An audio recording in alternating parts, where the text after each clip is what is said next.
प्रणाम। Recording in progress. Double आवाज क्यों आ रही है? बस बोलो कर दिया श्री बंद। हाँ, शुरू करें। हाँ जी, हाँ जी। बोलो श्री प्राणनाथ प्यारे की जय। बोलो श्री सद्गुरु महाराज की जय। पद्मावती पुरी धाम की जय। सर्व सुंदर साथ की जय। प्रथम लागू दो चरण को, धनिये न छुड़ायो खिन। लाख तली लालेड़िया, मेरे जीव के ही जीवन। इन पांव तले पड़ी रहूं, धनी नजरी खोलो बातन। पलना वालू निरिखो नेत्रे, मेरे जीव के ही जीवन। मेरे जीव के ही जीवन। बोलो श्री प्राणनाथ प्यारी की जय। बोलो श्री सतगुरु महाराज की। हाँ जी सुंदर साथ जी, आप सबके चरणों में कोटान कोट प्रणाम जी। हमारा सिंधी ग्रंथ चल रहा है। इंद्रावती जी, झगड़े का प्रकरण चल रहा है। झगड़े का प्रकरण हमारे लिए कैसे वकालत करती है इंद्रावती जी, इसको हम बड़े प्यार से सुन रहे हैं जी। खोलो दीदी, म्यूट सबका म्यूट कर दिया। नहीं हुआ हुआ था ना।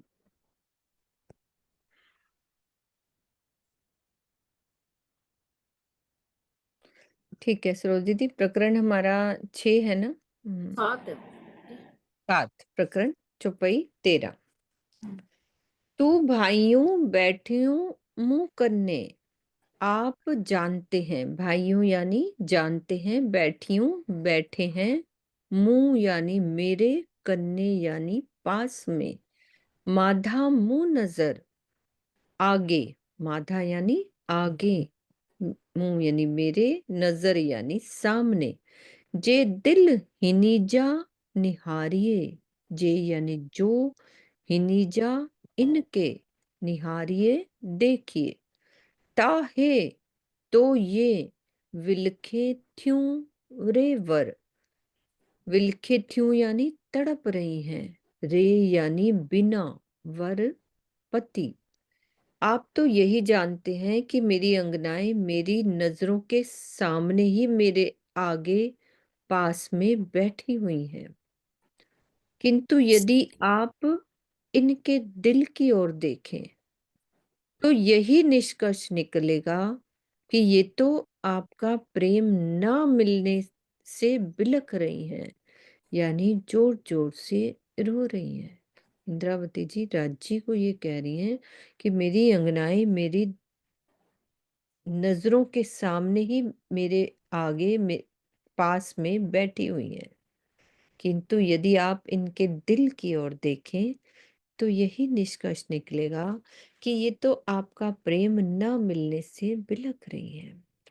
कह रहे हैं कि परम धाम में एकत्व और इश्क होने से वहां विरह का रोना धोना तो नहीं हो सकता, किंतु इस ब्रह्मांड में आत्माओं का जीव विरह की जिस स्थिति से गुजरता है, आत्मा उसे दृष्टा होकर देखती है और उसका बोध परात्म के दिल को होता है, जिसका भाव उसके चेहरे पर भी देखा जाता है।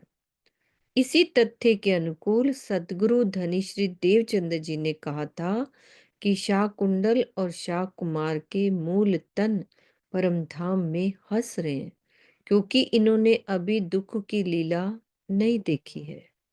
सखियों के बिलखने को भी इसी संदर्भ में देखना चाहिए।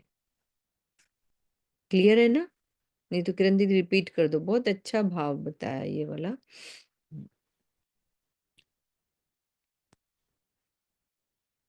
हमने थोड़े दिन पहले भी किया था ना, शकुंडल और सकुमार की जो आत्म है उन पर रोने हंसने के भाव हैं, क्योंकि वो राजघराने में आई हैं।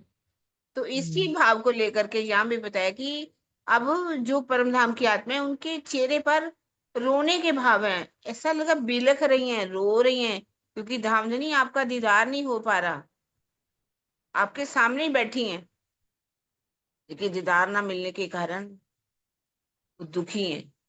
ये बात बताइए कि जीव जो है वो रोता है, बिलखता है, आत्मा तो जो है दृष्टा है, वो रोती बिलखती नहीं है।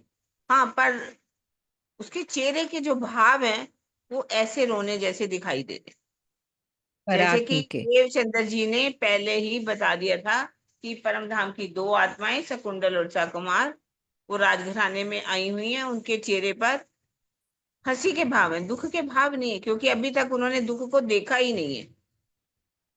हम्म। यही भाव बिल्कुल। यहाँ पर बताया कि चेहरे पर रोने के भाव कैसे हैं, मतलब क्योंकि दीदार नहीं हो पा रहा, दीदार नहीं मिलेगा तो रोएंगी। चेहरे पर हमारे परातम में भी जैसा यहाँ हमारा भाव आएंगे, वहां वो भाव हमारे वहां भी दिखाई देंगे, परातम के ऊपर। बिल्कुल। हाँ जी अनिल हाँ भैया। जी दीदी, प्रणाम जी सुंदर साहब जी। दीदी, हम जानते हैं कि शाह कुमार ने तो बहुत कसमें की, फिर बाद में वो तो राजा बने, तो हम्म। रोने का मतलब उन पर कैसे आए? और सकुमार तो ऐसे ही क्रूर ही था। पर वो राजघराने में आई हुई थी, तो उनके जो पारातम है, अभी उसने दुख देखा ही नहीं, है ना। अगर हम छत्रसाल जी की बात करें, हम्म।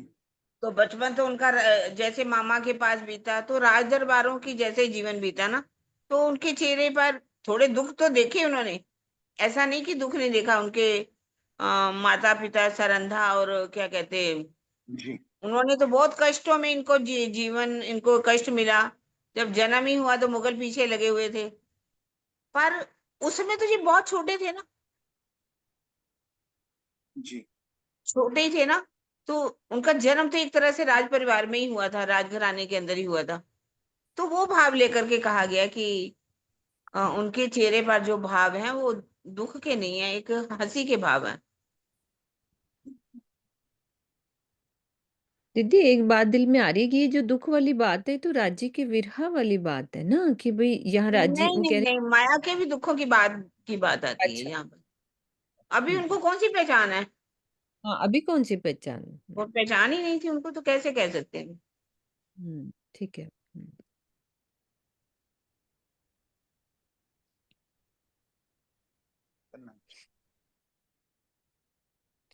हिक लेखे मुंह निहारियो, एक हिसाब से। हिक लेखे यानी एक हिसाब से, मुंह निहारियो, निहारियो यानी देखा, मुंह निहाय गुने जो पार।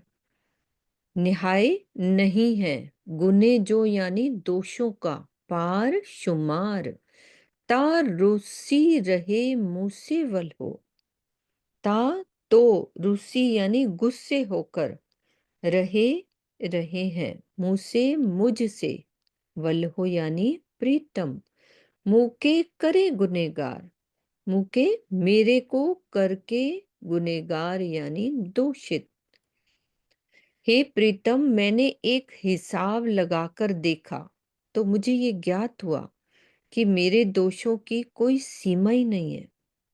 इसलिए मैं सोचती हूँ कि संभवतः आप मुझे अपराधी जानकर मुझसे रूठे हुए हो। हास परिहास, हंसी मजाक की भाषा में श्री इंद्रावती जी का ये कथन बहुत ही मनमोहक है। आप मुझे अपराधी जानकर मुझसे रूठे हुए हो। आई विचारे निहार जा।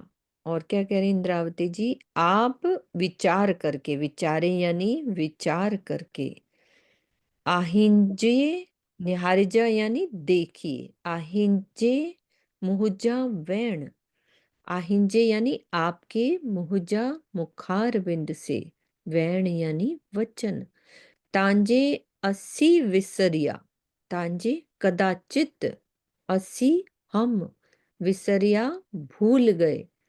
तापण आहिंजा सैण, ता होता है उस पर, पण भी आहिंजा आपके सैन यानी सज्जन। आप अपने मुखार बिंद से कहे हुए वचनों का विचार करके देखिए। कदाचित हम सभी माया में भूल भी गई हैं, तो भी आप तो हमारे प्रीतम हो, आप ही हमारे पति हो। अब पति शब्द का अर्थ होता है पालन करने वाला। इसी प्रकार प्रीतम का अर्थ होता है प्रेम करने वाला।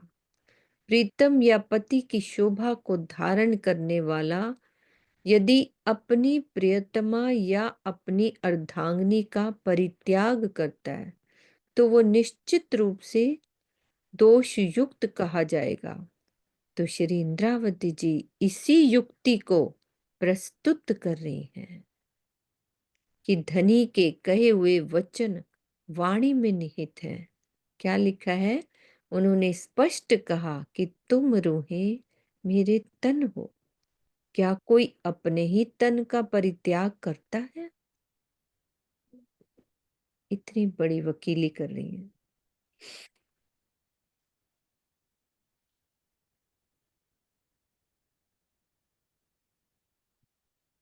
मुंह के इलम डेई पाहिंजो, मुझे डेई यानी देकर, मुंह के मुझे देकर, पाहिंजो अपना, इलम देकर, के ये खबरदार, खबरदार किया यानी जागृत किया, से निहारिम जड्डे सहूर से वह निहारिम देखा, जड्डे यानी जब, सहूर से विचार कर, ता कांद आऊं ना गुनेगार।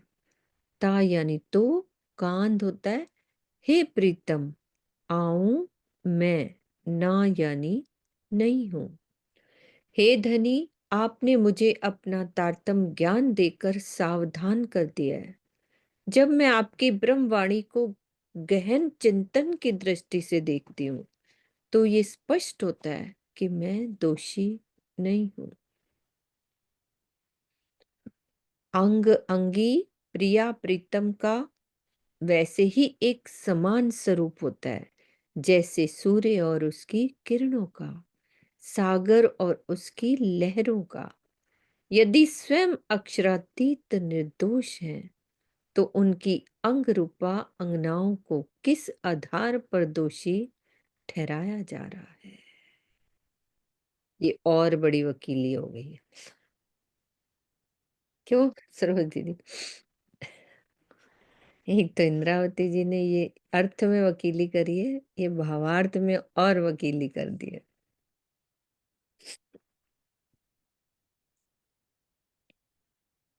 धनी तो डिन्नी निद्रड़ी, ते विसर्या सबकी। धनी प्रीतम, तो आपने डिन्नी यानी दिया, निद्रड़ी नींद, ते यानी तो, विसर्या भूले, सबकी यानी सबकी। जी नचाए ती नचियूं, जैसे नचाते हैं, ती यानी वैसे नाचती हूँ, नचियूं यानी नाचती हूँ। कुरो करिया करियूं असी, कुरो यानी क्या, करियूं करें, अस्सी यानी हम। तो मेरे प्राणाधार, आपने हमें माया की नींद दे दी है, जिसमें हम सब कुछ भूल गई हैं। अब तो आप जैसा नचाते हैं, वैसे ही हम नाचती हैं। इसके अतिरिक्त हम और कर भी क्या सकते हैं? जैसे आप नचाएंगे, वैसे हम नाचेंगी का कथन एक मुहावरा है, जिसका तात्पर्य है जैसा आपका निर्देश होगा, हम वैसा ही करेंगे। असा इश्क निदड़ी विसारियो, असा हमारा, निदड़ी नींद में, विसारियो यानी भुलाया। अच्छी मैं हिन रांद, अच्छी यानी होता है आकर, मैं बीच में, हिन यानी इन, रांद खेल के। इश्क तो ही जो दिखारियो, तो ही जो आपके दिखारियो दिखाया। पस मुहुजा कांध, पस यानी देखिए, मुहुजा मेरे, कांध प्रीतम। हे प्रीतम, इस खेल में आने पर माया की नींद ने हमारे प्रेम को भुला दिया, हमसे भुला दिया, अर्थात हम अपने प्रेम से अलग हो गई, प्रेम को भूल गई। किंतु देखिए, इस माया में आने के कारण हमें आपकी तारतम वाणी प्राप्त हुई, जिससे हमें आपके इश्क की पहचान हो गई है। तनडा असांजा तो कन्ने, तनडा यानी शरीर, असांजा हमारा, तो यानी आपके, कन्ने आपके यानी पास है, कन्ने का मतलब होता है पास है।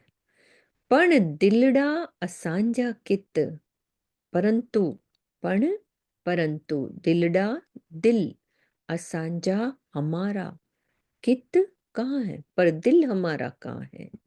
से की फिकर ना करियो, से यानी वह, की क्यों, फिकर यानी विचार, करियो करते हैं। के हाल मूंजो चित्त, के हाल यानी कैसा हाल है, मूंजो मेरे, चित्त यानी चित्त की। हमारा मूल तन तो आपके पास मूल मिलावे में ही है, किंतु हमारा दिल कहाँ है। इस बात की चिंता आप क्यों नहीं करते हो कि हमारे दिल का हाल क्या है। स्वप्न देखने वाले या विचारों में गहराई से डूबे हुए व्यक्ति का तन और दिल तो वही होता है, किंतु उसका प्रतिबिंबित या भावात्मक रूप कहीं और क्रियाशील रहता है। जब तक यह प्रक्रिया चलती रहती है, तब तक उसे यही पता होता है कि वो वहां है जहां के भाव में वह डूबा हुआ है।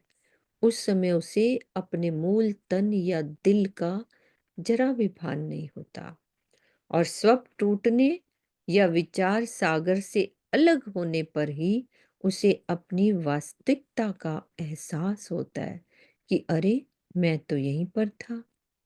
ठीक यही स्थिति इस खेल की भी है। जिस प्रकार स्वप्न या विचारों में खोया हुआ व्यक्ति कभी हंसता है तो कभी रोता है और कभी चिंतित या भयभीत दिखाई देता है, उसी प्रकार परात्म का तन अपने प्रतिबिंबित तन द्वारा इस खेल में है, जिसे आत्मा या सुरता का तन कहा गया है। उसका दिल भी आत्मा के इसी तन में कार्य कर रहा है और जीव की दुख भरी लीला को देखकर उसका अनुभव कर रहा है। इसी को दुख देखना कहा गया है।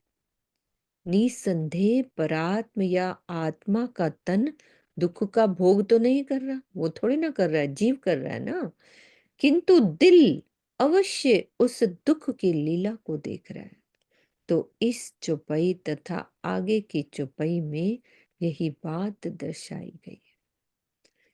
तो मेन तो ये बात है ना, इंद्रावती जी क्या कह रही हैं कि हमारा मूल तन तो आपके पास मूल मिलावे में है, किंतु हमारा दिल कहाँ है।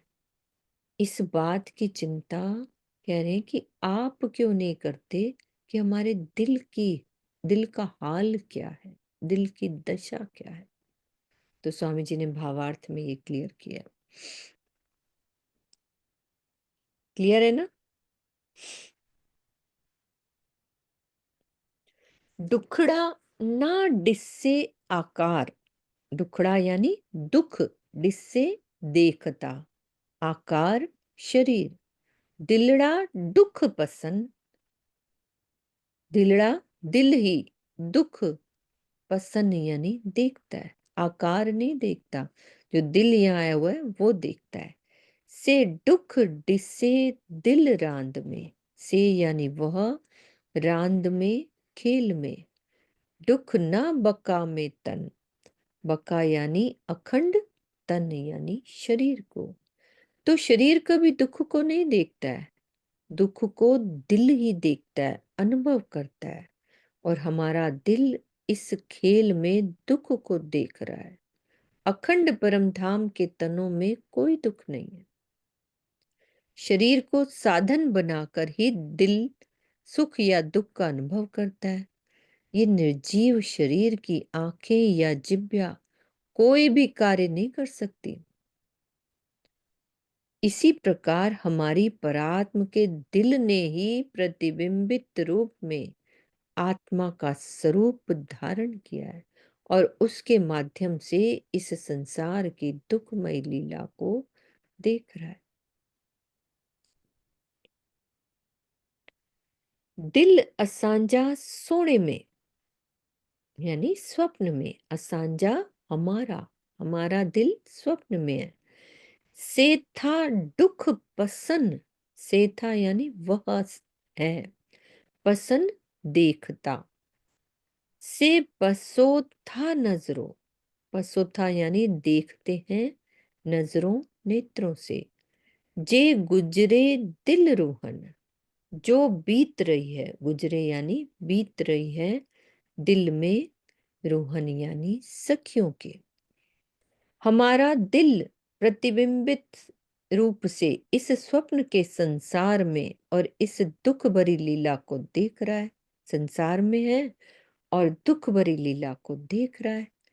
सखियों के दिल में जो दुख की लीला देखी जा रही है, उसे आप भी अपनी दृष्टि से देखकर सहन कर रहे हो।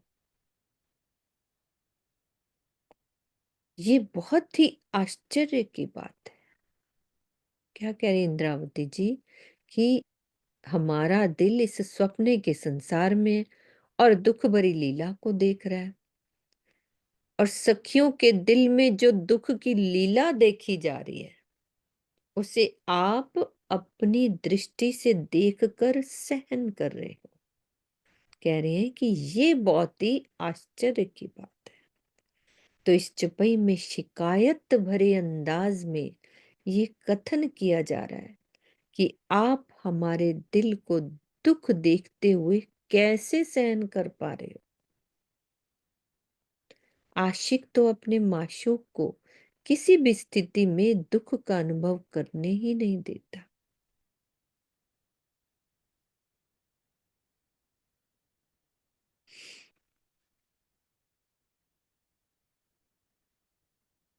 डिन्नी असाके निद्री, निद्रड़ी, डिन्नी दिया, असाके हमको, निद्री यानी नींद। इश्क न रही सांझाए, इश्क ना रही का मतलब रही, सांझाए पहचान। आ जागंदे प्यारियों पाहिंजो, आपके जागंदे यानी जागते हुए, प्यार हूं सखियों, पाहिंजियों अपनी को, तो डिन्नियों की बुलाए। तो यानी आपने, डिन्नियों दिया, की यानी क्यों, बुलाए बुला दिया। आपने हमें इस माया की नींद में डाल दिया, जिससे हमें आपके और अपने इश्क की पहचान नहीं रह गई। आप तो जागृत हैं, फिर भी आपने अपनी प्यारी अंगनाओं को क्यों भुला दिया।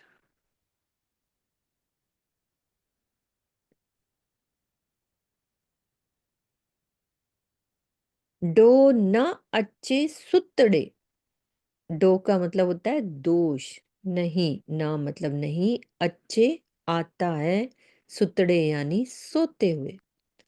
जागंदे मत्थे ढो, मत्थे यानी ऊपर है, जागंदे यानी जागृत अवस्था। अस्सी दुख डिसू आ डिसंदे, अस्सी हम, डिसू यानी देखते हुए, आ डिसंदे आपके देखते हुए।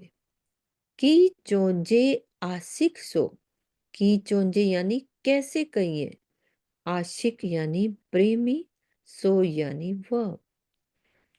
कह रही इंद्रावती जी कि सोने वाले को दोष नहीं लगता, जागने वाले को ही दोषी ठहराया जाता है। यदि आपके देखते हुए ही अर्थात आपके सामने ही हम सब अंगनाएं दुख देखती हैं, तो आप प्रेमी कैसे कहलाएंगे? इतनी वकालत कर रही है हमारे पीछे। तो हम तो सोए हुए हैं, देख तो तुम रहे हो ना।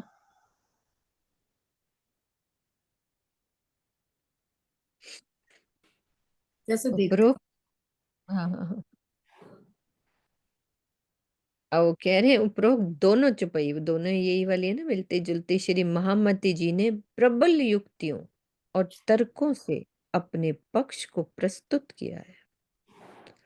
इतनी बड़ी युक्ति से ना अपने पक्ष को प्रस्तुत किया है। आगे की चौपाइयों में भी यही स्थिति है। ते की विचार न करियो, वह क्यों करियो यानी करते हो, की यानी क्यों, वड्डो आंजो इश्क, भारी, वड्डो यानी भारी, आंजो आपका इश्क, मासूक किया रूहन के, किया यानी करके, रूहन के सखियों की, को ना भजो असांजी सक, को क्यों भजो मिटाते हो, असांजी हमारी, सक यानी संक्षेप।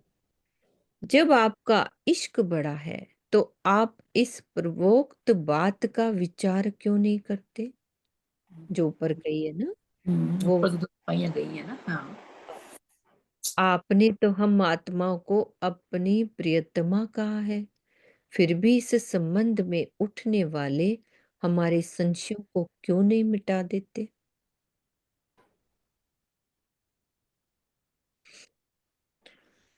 आशिक वही है जो अपने माशूक से अपने दिल में कोई पर्दा ना करे। अब उसकी भी चौपाई स्वामी जी ने निकाल दी है। सनंद ग्रंथ में क्या कहा है? जिन कोई कहे पट बीच में माशूक और आशिक, कबो आशिक पर्दा ना करे, यो कया माशूक। करो, चांद दीदी या सुनीता दी जो भी है जिनका खुला हुआ है, इनका अर्थ करो। चांदी दी मैंने, चांदी खोलती।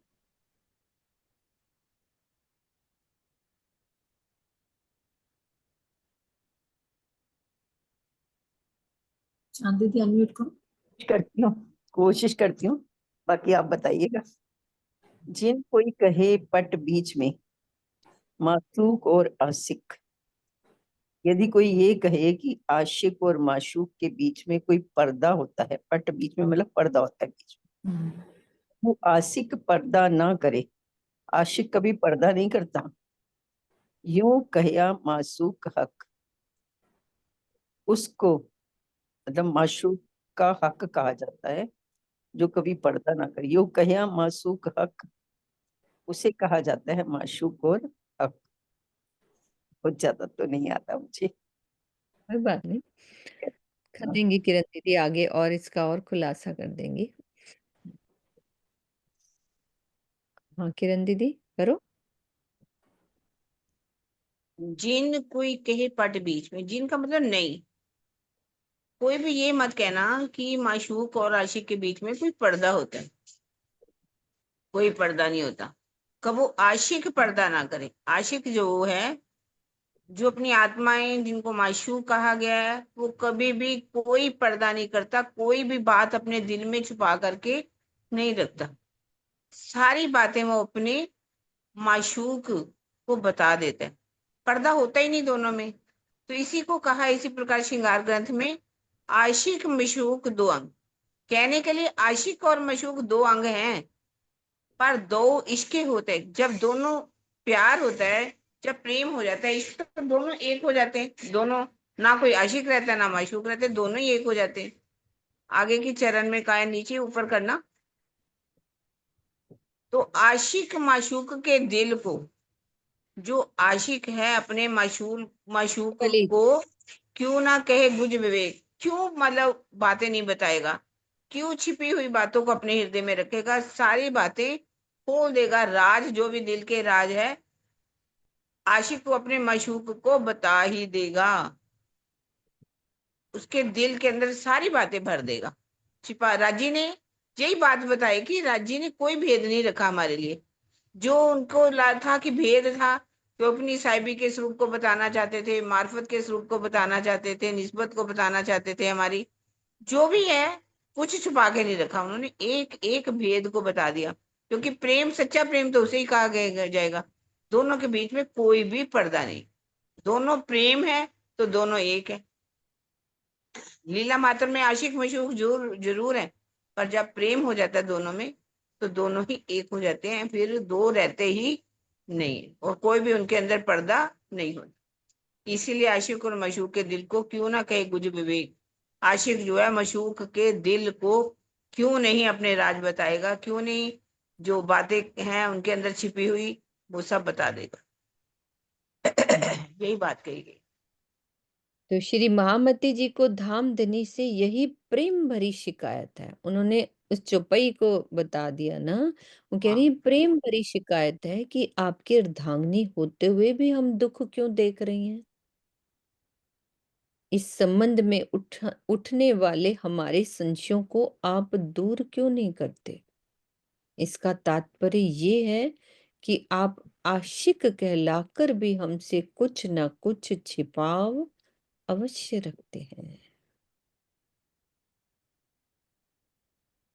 छिपाव क्या किया है राजी ने, क्या छिपाव, यही है कि हम तड़फ रहे हैं, बैठे हुए हैं, और आप हमें दीदार नहीं दे रहे, अपना दिल नहीं दे रहे, अपनी मीठी मीठी बातें नहीं कर रहे।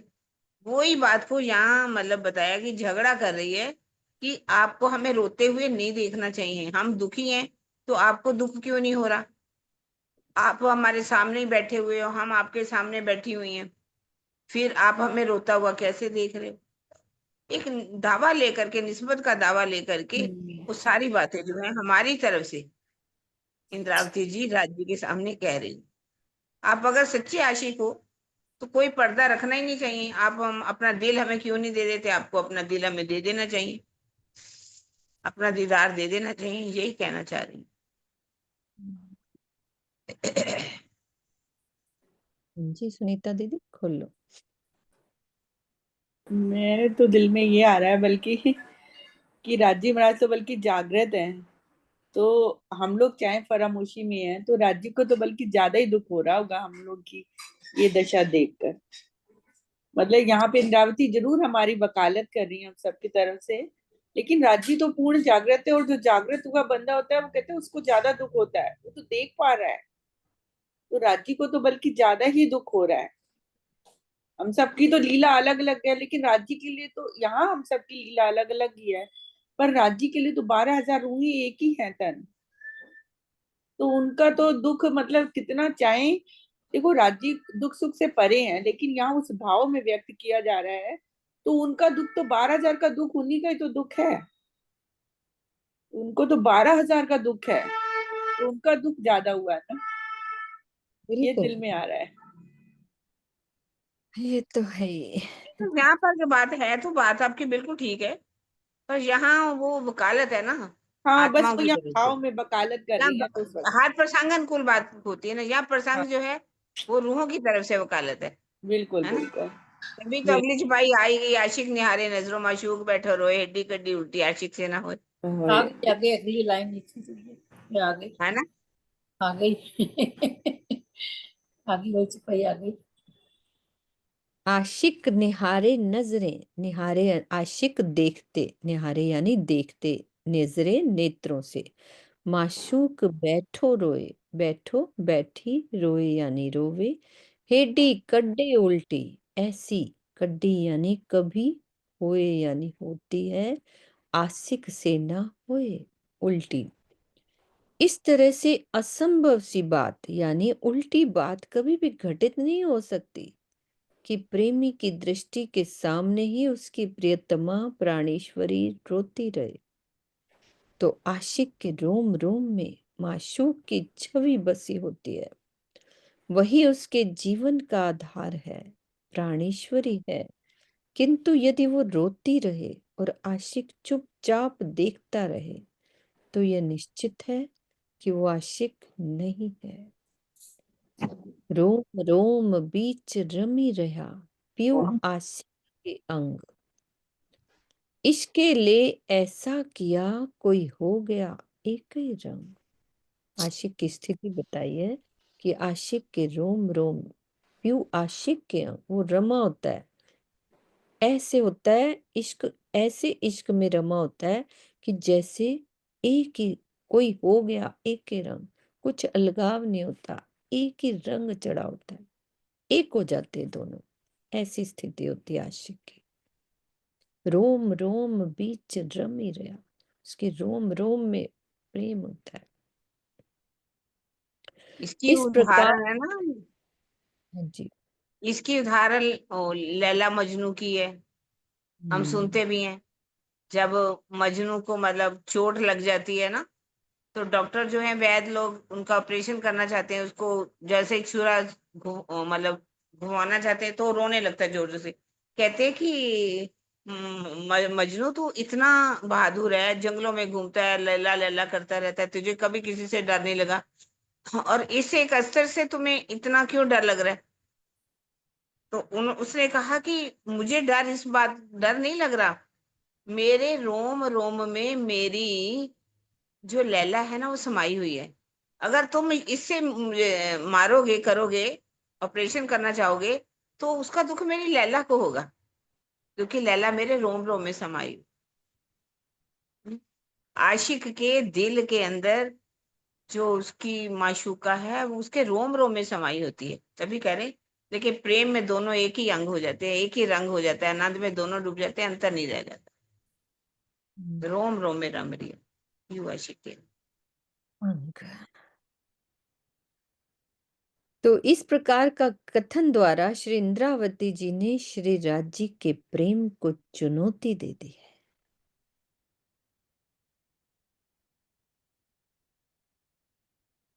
मुंजा लाड कोड पारण जा, मेरे कोड यानी हर्ष, पारण यानी पूर्ण करने, जा यानी का, आ सिर सब मुद्दार, आपके सिर यानी ऊपर, आ आपके ऊपर, सब यानी संपूर्ण, मुद्दार अख्तियार है। दिए डो असां के, दिए यानी देते हैं, डो यानी दोष, असां के यानी हमको, जे असां सुध न सार, जो जे यानी जो, असां हमको, सुध होश, सार यानी खबर। तो हे प्रीतम, मेरे प्रेम और आनंद की संपूर्ण इच्छाओं को पूर्ण करने का सारा उत्तरदायित्व आपके ही ऊपर है। जब हमें इस संसार में किसी प्रकार की सुधि नहीं, तो आप हमें दोषी क्यों बना रहे? मुके इल्मे चयो भली पेरे, मुझे, मुके यानी मुझे, इल्मे ज्ञान से, चयो कहा, भली यानी अच्छी, पेरे यानी तरह, मुझे ज्ञान ने, ज्ञान से अच्छी, पेरे यानी तरह। कोई न्याय डो रोहन, कोई कोई न्याय नहीं है। केओ थियो सब कांध जो, केओ किया, थियो हुआ, कांध जो यानी प्रीतम का, अस्सी सब मंच इजन, अस्सी हम, मज यानी बीच, इजन यानी आज्ञा के, हुक्म के। तारतम वाणी से मुझे ये बात अच्छी तरह से विदित हो गई कि इस खेल में हमारा कोई भी दोष नहीं है। श्री राज ही सब कुछ करने वाले, हम सभी उनके आदेश के अधीन हैं। इश्क बंदगी या गुना, बंदगी प्रार्थना, गुना दोष, से सब हाथ हुक्म, से वह हाथ यानी हाथ, हुक्म आदेश। रांद कार्य निंद्र में, रांद यानी खेल, कार्य करते हैं। हित केहो डो असा खसम, यहाँ कित यानी यहाँ, केहो यानी कौन। हे धामधनी, चाहे हम प्रेम या भक्ति की राह अपनाएं या गुनाहों से भर जाए, सब कुछ आपके हुक्म से ही होना है। जब आपने नींद में ही ये खेल दिखाया है, तो ऐसी स्थिति में हमारा क्या दोष है? बेशक डिन्ने इलम जगाया दिल को, बेशक निसंदेह डिन्ने यानी देकर जागृत किया, इलम से जगाया दिल के यानी दिल को। इलम ना पुज्जे रूहसी, ना पुज्जे यानी नहीं पहुंचता, इलम ज्ञान, रूहसी आत्मा तक, सब हथ हुक्म जे, सब हथ यानी संपूर्ण हाथ में, हुक्म जे यानी आदेश के।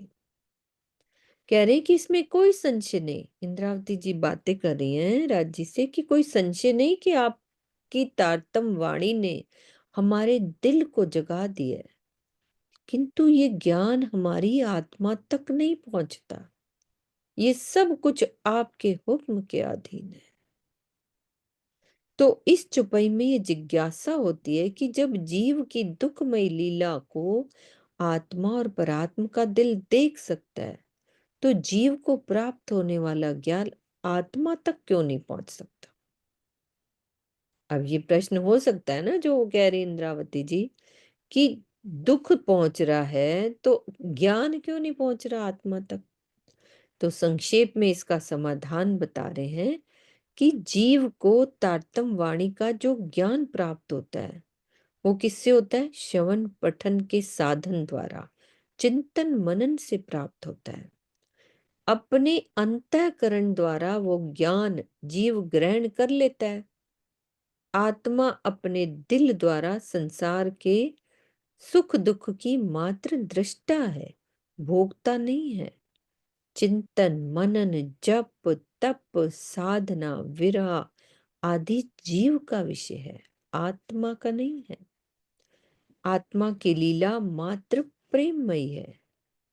जीव जब चिंतन मनन द्वारा ज्ञान प्राप्त कर विरह की राह अपनाता है, तो दृष्टा के रूप में आत्मा का दिल प्रेम मार्ग पर उसी प्रकार चल पड़ता है जिस प्रकार वायु के संयोग से मंद पड़ी हुई अग्नि प्रज्वलित हो उठती है। प्रेम का प्राण है ज्ञान और ज्ञान का प्राण है प्रेम। आत्मा में जो ज्ञान अवतरित होता है, वो प्रेम द्वारा प्रीतम से ही प्राप्त होता है। जीव का दिल परिक्रमा सागर और श्रृंगार ग्रंथ का अध्ययन करके युगल स्वरूप और परम धाम की संपूर्ण शोभा का वर्णन तो कर सकता है, किंतु उसे वास्तविक अनुभूति नहीं होती। अनुभूति किससे होती है? प्रत्यक्ष दर्शन या इश्क द्वारा होती है, जो कि आत्मा का विषय है। यदि मात्र पढ़ने से ही दर्शन हो जाता, तो प्रेममयी चितवनी की कोई आवश्यकता ही नहीं होती। पर आत्म को जिस सुख की अनुभूति होती है, उसका अति अल्प अंश ही आत्मा द्वारा जीव को प्राप्त हो पाता है। इसी प्रकार जीव को शाब्दिक ज्ञान की जो अनुभूति होती है, उसका आत्मिक ज्ञान संबंधी अंश ही आत्मा को प्राप्त हो पाता है। ये बात समझने वाली। जीव को जो शाब्दिक ज्ञान की जो अनुभूति होती है, उसका आत्मिक ज्ञान संबंधी अंश ही आत्मा को प्राप्त हो पाता है। उसकी चेतना धामधनी को जानने लगती है और प्रेम में डूबकर वाणी का बातनी ज्ञान प्राप्त कर लेती है। बड़ी गहरी बात बोली है। क्लियर है कि इसको रिपीट करो? रिपीट कर दो, क्लियर तो अच्छी लग रही है। लगी मतलब बहुत ही एक एक चीज को क्लियर किया है उन्होंने। इसको क्लियर करा, जीव को आत्म को सारा क्लियर करा। हाँ, जैसे उनके जवाब को स्वामी जी ने क्लियर किया।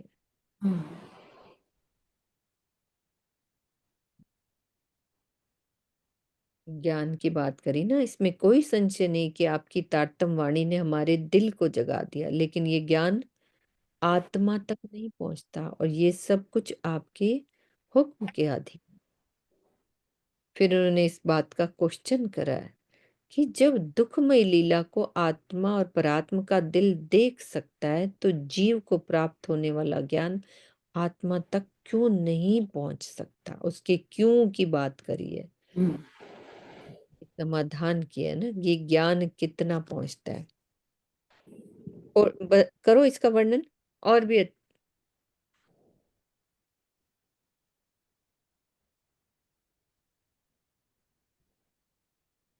पढ़ दो ना इसको। दोबारा पढ़ो। हाँ दोबारा पढ़ दो। ठीक है, सुन रहे हैं ना सुंदर साथ जी।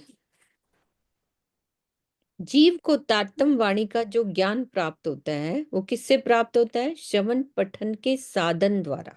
जो हम पढ़ रहे हैं अभी, ये सब ज्ञान ले रहे हैं, चिंतन मनन कर रहे हैं, आपस में बातचीत कर रहे हैं, उससे होता है। आगे कह रहे हैं कि अपने अंतःकरण हृदय द्वारा वह ज्ञान जीव ग्रहण कर लेता है। अंतःकरण होता है ना हमारे जीव के अंदर, वो ग्रहण कर लेता है। अब आत्मा की बात करें कि आत्मा अपने दिल द्वारा संसार के दुख सुख की मात्र दृष्टा है, भोग थोड़ी ना रही है, वो भोगता नहीं है। चिंतन मनन जप तप साधना विरहा, ये किसके विषय हैं? जीव के हैं, आत्मा के नहीं है। आत्मा का विषय क्या है? आत्मा की लीला मात्र प्रेममयी है। अब वो क्या कब होएगी? जीव जब चिंतन मनन द्वारा ज्ञान प्राप्त करके विरह की राह को अपनाता है। जब अपन वाणी पढ़ते हैं, वाणी से विरह आता है कि हाँ, ये जो हम पढ़ रहे हैं, फिर करते हैं उसमें तो विरह आता हाँ, दृष्टा के रूप में आत्मा का दिल है ना, वो प्रेम मार्ग पर चलने लग जाता है, उसी प्रकार चलता है। उदाहरण दिया जैसे जैसे आग जल रही है, हवा चलती है, वायुओं के संयोग मंद पड़ी हुई अग्नि प्रज्वल फूंक नहीं मारते जब उसको तेज करना है। होता है, तो जलने लगती है। तो वो स्थिति हो जाती है जब विरह विरह होता है, फिर प्रेम आता है, फिर वो चलने लग जाती है आत्मा। तो प्रेम का प्राण है ज्ञान ज्ञान, और और ज्ञान ज्ञान का दोनों चीजें प्राण जरूरी है। प्रेम। क्योंकि ज्ञान नहीं होएगा फिर विरह नहीं आएगा, है ना। फिर ज्ञान का प्राण है प्रेम। अब कह रहे हैं कि आत्मा में जो ज्ञान अवतरित होता है वो प्रेम द्वारा प्रीतम से ही प्राप्त होता है। अब वो कौन सी बात है? वो बातूनी अर्थ है उसके, कि आपको जो बातूनी भेद खुलेंगे ना उसकी बात कर रहे हैं कि आत्मा में जो ज्ञान अवतरित होता है वो प्रेम द्वारा प्रीतम से ही प्राप्त होता है। कैसे? जीव का दिल परिक्रमा सागर श्रृंगार ग्रंथ का अध्ययन करता है और युगल स्वरूप और परमधाम की संपूर्ण शोभा का वर्णन तो कर सकता है। जब अपन पढ़ते हैं उसका वर्णन कर देते हैं ना, मुखारबिंद से जो पढ़ते हैं, क्योंकि बुद्धि से अंदर जाता है अंतःकरण से, किंतु वास्तविक अनुभूति नहीं होती। अब हम बोल रहे हैं, कोई वास्तविक अनुभूति थोड़ी ना होती है। अनुभूति किससे होती है? वो इश्क द्वारा होती है। प्रत्यक्ष दर्शन किससे होता है? इश्क के द्वारा होता है, जो कि आत्मा का विषय है। यदि मात्र पढ़ने से ही दर्शन हो जाता, हम सोचे पढ़ने से ही सब कुछ हो जाए, तो किसी को प्रेम रटा, की बच्चे को कोई। रटा दो बच्चा रट लेगा। हाँ, यही तो आप ये सोचो, बच्चों को आज पूरा रटा दे, दिमाग इतना, कईयों का दिमाग तेज होता है, एक एक बूंद एक एक सब याद हो जाता है ना, पर अनुभूति थोड़ी ना होती है। तो परात्म को जिस सुख की अनुभूति होती है उसका अति अल्प अंश ही आत्मा द्वारा जीव को प्राप्त होता है। यदि चितवन में जो सुख प्राप्त होता है ना, वो जीव का खाली अंश प्राप्त होता है जीव को। अब कह रहे हैं इसी प्रकार जीव को शाब्दिक ज्ञान की जो अनुभूति होती है, आत्मा की बात कर दी, अब जीव को जो शब्दों का ज्ञान की हमें अनुभूति हो रही है, उसका आत्मिक ज्ञान संबंधी अंश ही आत्मा को प्राप्त हो पाता है। ये वाली बात समझने की है। शाब्दिक ज्ञान और आत्मिक ज्ञान संबंधी अंश ही आत्मा को प्राप्त होता है। उसकी चेतना, जीव की जो चेतना होती है ना आत्मा की, वो धाम धनी को जानने लगती है और प्रेम में डूबकर वाणी का बातनी ज्ञान प्राप्त कर लेती है। जो गहरे गहरे रहस्य होते हैं ना, वो आत्मा को प्राप्त होते हैं। जीव शाब्दिक ज्ञान की जो अनुभूति करता है ना, उसमें से जो आत्मिक ज्ञान वो आत्मा को प्राप्त होता है। उसका अंश, एक शाब्दिक ज्ञान होता है, एक आत्मिक ज्ञान, वो आत्मा को प्राप्त होता है। फिर उसकी चेतना फिर गहरी जब जान लेती है, तो जो अंदर आत्मा की चेतना होती है वो धाम धनी को जानने लगती है। अंदर सुख से में सारी बातें खुलने लग जाती। सुख नहीं, उसको अंदर गूढ़ रहस्य खुलने लगते हैं। बातनी ज्ञान प्राप्त कर लेती है वो आत्मा। ये बड़ी गहरी बात तो चौपाई बता दी ना। ये मेहर देखो महबूब की, तुमको पढ़ाए आप कसम।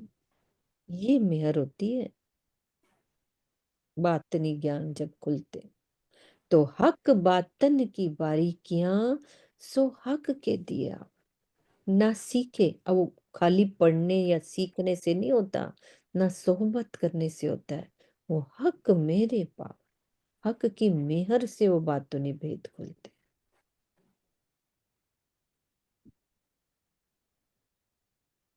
ये के कथन इसी संदर्भ में है। यही कारण है कि अनपढ़ परमहंसों के पास मार्फत का ज्ञान होता है, जबकि शुष्क हृदय वाले वाचक ज्ञानी मात्र शब्द जाल में ही उलझे रहते हैं। उन्हें मार्फत की सुगंधी भी नहीं मिलती। जिस प्रकार चुंबकीय लोहा मात्र लोहे के टुकड़ों को ही आकर्षित कर सकता है, लकड़ी के बुरादों को नहीं, उसी प्रकार परात्म का दिल आत्मा के रूप में उसके दिल से इस मायावी दुख की लीला को मात्र देखता है, करता या भोगता नहीं है। वो क्या करता है?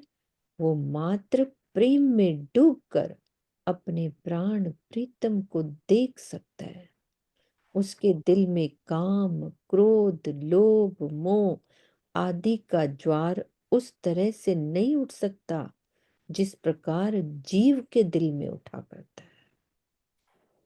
इसी प्रकार जीव भी काम, क्रोध, लोभ, मोह आदि की अग्नि में जलता तो है, किंतु वो प्रेमाग्नि में उस प्रकार नहीं जल सकता जिस प्रकार आत्मा जलती है। तारतम वाणी को पढ़कर जीव मार्फत को ज्ञान के मात्र से कह सकता है, उसे अपने जीवन में चरितार्थ नहीं कर सकता। आत्मा शब्दों के जाल को मात्र दृष्टा होकर देखती है, हम देख रहे हैं ना, और प्रेम में डूबकर प्रीतम से मार्फत के इलम को स्वतः ही प्राप्त कर लेती है। इसे ही इस चौपाई में इन शब्दों में व्यक्त किया गया है कि आपका इल्म दिल तक तो पहुंचता है, किंतु आत्मा तक नहीं पहुंचता। और कितना समझाएंगे इस बात को, कितना क्लियर। बहुत मुश्किल है इतनी बातें ये शब्दों में लिखनी, बहुत मुश्किल है शब्दों में लाना, बहुत मुश्किल है। समझ में पता नहीं कैसे कैसे ये शब्द इकट्ठे करे, कैसे लिखा होगा। यही तो बात, वो गहरी बात को पकड़ लिया ना, गुज रहस्यों को। मैं तो कह रही हूँ एक शब्द के अर्थ कर दिए, अब भावार्थ में और हमारी वकीली कर रहे हैं। हम्म। दो दो बार वकीली हो रही है। जी अनिल भैया क्या कह रहे हैं? अनिल भैया हाँ जी अनिल प्रणाम भैया। प्रणाम जी सुंदर सर जी। दीदी, जो सुबह हमने शिक्षा के बारे में जो पढ़ा था, जो सहूर किया था, शिक्षा और ज्ञान, हाँ हाँ यही हाँ। बात यहाँ बिल्कुल सही ठीक बैठती है। हम्म, बिल्कुल।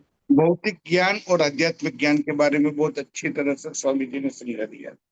हाँ सुबह जो, हाँ भंडार है पूरे। सुनीता दीदी, वर्षा आपने भी कुछ हैंड रेस किया था, कोई बात नहीं, आप भी खोल लो। भैया जो शेरे बात हो रही थी ना, वो हो रही थी साक्षर और शिक्षित होना। मतलब एक होता है कि अक्षरों का ज्ञान ले लिया, है ना, और एक होता है शिक्षित होना। तो वो सही मायने में स्वामी जी ने प्रैक्टिकल। आज यहाँ पे प्रकटीकरण करके बताया, उदाहरण देके, कि जीव का क्या, जीव की फील्ड क्या है और आत्मा की फील्ड क्या है, उनका क्या काम है। और उन सब सुंदर साथ, हम सब सुंदर साथ के लिए भी बहुत आवश्यक ये बात बताई है कि खाली हम जो साक्षर शब्दों का ज्ञान के उस जाल में ना फंसे। ये परिक्रमा, सागर, श्रृंगार सब पढ़ लिया, रट भी लिया कि राज्य के कैसे हार है, क्या वस्त्र पहने हुए हैं, हाथों में क्या पहना, वो रट लिया ना हमने, खाली शब्दों को रट लिया, लेकिन प्रेम में चितवनी नहीं की तो थोड़े ना दर्शन होंगे।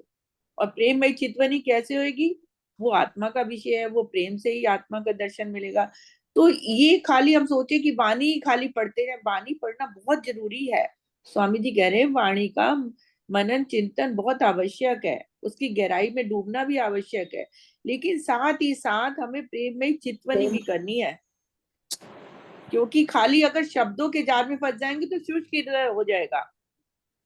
लेकिन प्रेम में चितवनी क्या होती है? प्रेम में चितवनी हमें दर्शन करा सकती है, रात्रि का दीदार करा सकती है, जो पूरी सिंधी वाणी में बताया गया है कि आप मेरे सामने आओ, मुझे अपना दिल दो, मुझसे मीठी मीठी बातें करो। तो ये सब कैसे होगा?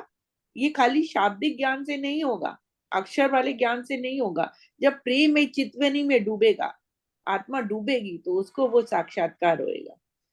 तो प्रेम में चितवनी पे ज्यादा जोर दिया जा रहा है, यहाँ पर स्वामी जी बता रहे हैं।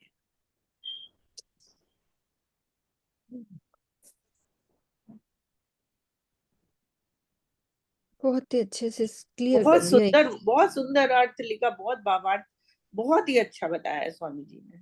तो घर में एक बारी और इसको पढ़ लेंगे। ये हमारा प्रकरण 7 की चौपाई है हमारी। देखिए, एक लाइन को क्लियर करने के लिए उन्होंने कितना बड़ा, देखिए, भावार्थ लिख दिया कि वो क्यों नहीं पहुंचता, कि उसका मेरे रीजन दिल का ज्ञान, जब यहाँ का दुख सुख सब दुख पहुंच रहा है, तो यहाँ का ज्ञान मेरा आत्मा तक क्यों नहीं पहुंचता। क्यों नहीं पहुंच रहा। अब वो क्यों का जवाब दे दिया, जैसे लग रहा है कि स्वामी जी ने इस क्वेश्चन का जवाब दिया है ना। इस जो कह रहे हैं ना कि जीव को प्राप्त होने वाला ज्ञान आत्मा तक क्यों नहीं पहुंच सकता, वो जवाब इंद्रावती जी राजी से कह रही है ना, तो हम्म। उसका रीजन बता दिया कि क्यों नहीं पहुंच रहा, क्योंकि ध्यान करना है ना। जीव हम्म। कैसे करता है, ज्ञान को लेता है, और मात्र हम सिर्फ ज्ञान ही लेते रहेंगे और ध्यान नहीं करेंगे, तो यही क्वेश्चन होएगा ना, आत्मा तक क्यों नहीं पहुंचे, ये वाली बात रह जाएगी। हाँ, वही तो बात है, सारी वही बात है। पहले ऊपर से नीचे की बताई कि परात्म हाँ के साथ आत्मा, फिर आत्मा के साथ जीव तक कितना अल्प मात्र ही पहुंचता है। फिर यहाँ से हाँ। जीव से लेके ऊपर तक लेके गए कि जीव का जो है अल्प मात्र किस तरह से आत्मा तक पहुंचता है, परात्म तक पहुंचता है। प्रकरण 7 चौपाई 29 को एक बारी घर में सब अच्छे से और सहूर कर लेंगे तो और आनंद आ जाएगा। चौपाई दोहराते हैं। बेशक डिन्ने इलम जगाया दिल के, इलम ना पुज्जे रूह सी, सब हथ हुक्म जे, सब हथ हुक्म जे। बोलो श्री प्राणनाथ प्यारे की जय। सदगुरु महाराज की जय। प्रणाम जी।